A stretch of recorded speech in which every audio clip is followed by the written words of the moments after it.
અમદાવાદના નિકોલ વિસ્તારમાં આવેલ એક પિઝા શોપમાં એક ગ્રાહકને કડવો અનુભવ થયો છે.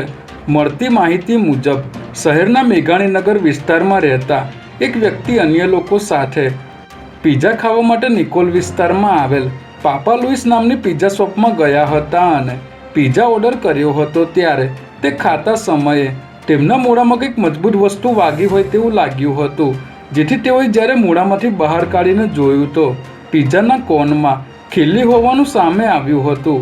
આ બાબતની ફરિયાદ મળતા ફૂડ વિભાગની ટીમ અહીં પહોંચી હતી અને આ પિઝા શોપને સીલ કરવામાં આવી હતી.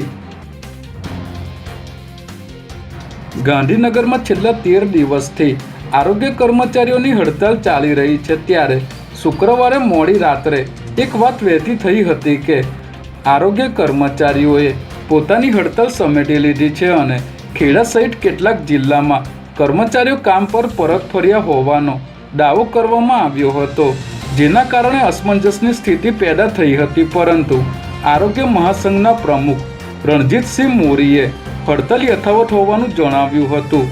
જોકે આજે સત્યાગ્રહ છાવણીએ કર્મચારીઓની સંખ્યા ઘટી ગઈ છે. ગુજરાત રાજ્ય માર્ગ વાહન વ્યવહાર નિગમ દ્વારા મોટો નિર્ણય કરવામાં આવ્યો છે, જેમાં એસટી નિગમ દ્વારા આજથી બસ સેવાના ભાડામાં 10% વધારો કરવામાં આવ્યો છે. એસટી નિગમ દ્વારા વર્ષ 2014 બાદ પહેલીવાર બસના ભાડામાં 1 ઓગસ્ટ 2023ના રોજ 25% સુધીનો વધારો કરવામાં આવ્યો હતો. ત્યારે એસટી નિગમ દ્વારા આજે ફરીથી બસના ભાડા વધારવામાં આવ્યા છે.